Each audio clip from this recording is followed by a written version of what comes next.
No, fruits and vegetables do not cause lung cancer. A headline told you they might, and that headline came from a tiny, preliminary, unreviewed conference abstract that could not prove anything close to that.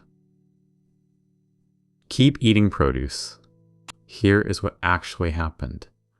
Last week, the internet decided broccoli was dangerous. Science Daily, Newsweek, Fox News, and Healthline all ran versions of the same story.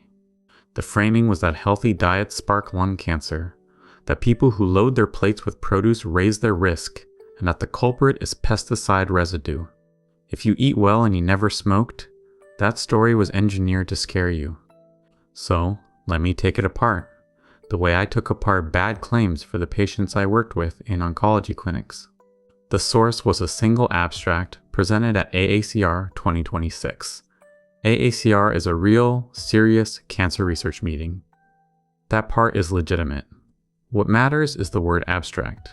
An abstract at a conference is preliminary. It has not been peer-reviewed. It has not been published in full. Reviewers have not checked the methods, the statistics, or the conclusions. It is a research team saying, here is something we are looking into, and that is the beginning of science, not the end of it. Now the size. As reported, this study involved roughly 87 people. I want to flag that number as reported, not verified by me, because the full paper is not out. But take it at face value. 187 is small for a study trying to say anything about cancer risk across a population. Cancer takes years to develop. It has dozens of interacting causes. To pull a real dietary signal out of that noise, you generally need thousands of people followed over long stretches of time. Here is the actual finding, and it is much duller than the coverage. The researchers use something called the Healthy Eating Index, which scores how closely a diet matches dietary guidelines. Higher score, healthier pattern. As reported, the people who developed lung cancer had an average score around 65 against a national average of about 57. That is the whole spark behind healthy diets cause cancer. A gap of about 8 points on a diet quality index in a group of under 200 people.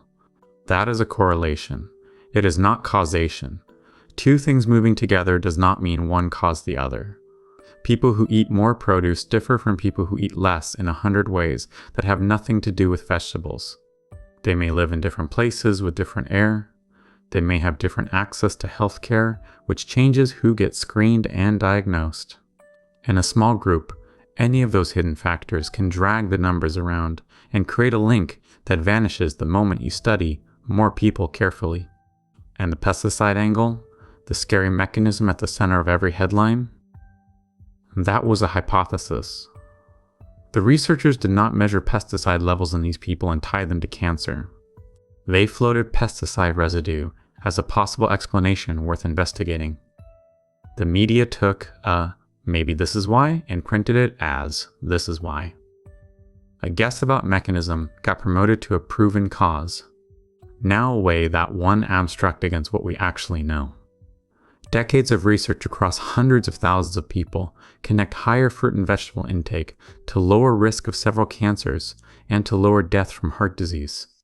The World Cancer Research Fund reviewed this body of evidence and recommends a diet rich in vegetables, fruits, whole grains, and beans for cancer prevention. That is the mountain. The abstract is a pebble.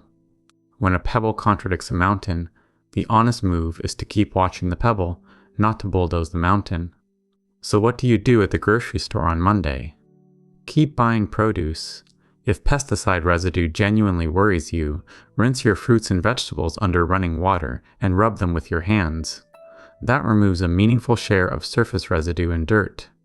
If you want to go one step further, the Environmental Working Group publishes a list every year called the Dirty Dozen, ranking the conventionally grown produce with the most detectable residue. That is optional. Conventional produce is still far better for you than no produce. Skipping vegetables to avoid trace pesticides trades a well-documented benefit for a phantom risk. Do not make that trade. I spent years sitting across from people who were scared of their own kitchens because a headline told them food was the enemy. The saddest version was the patient who stopped eating the exact foods that were helping them based on a story that fell apart under 30 seconds of scrutiny. This is that story. A preliminary abstract, under 200 people, a small diet score gap, a correlation dressed up as a cause, and a pesticide hypothesis sold as a discovery. Fill your plate. Rinse it if you like. The evidence is not close.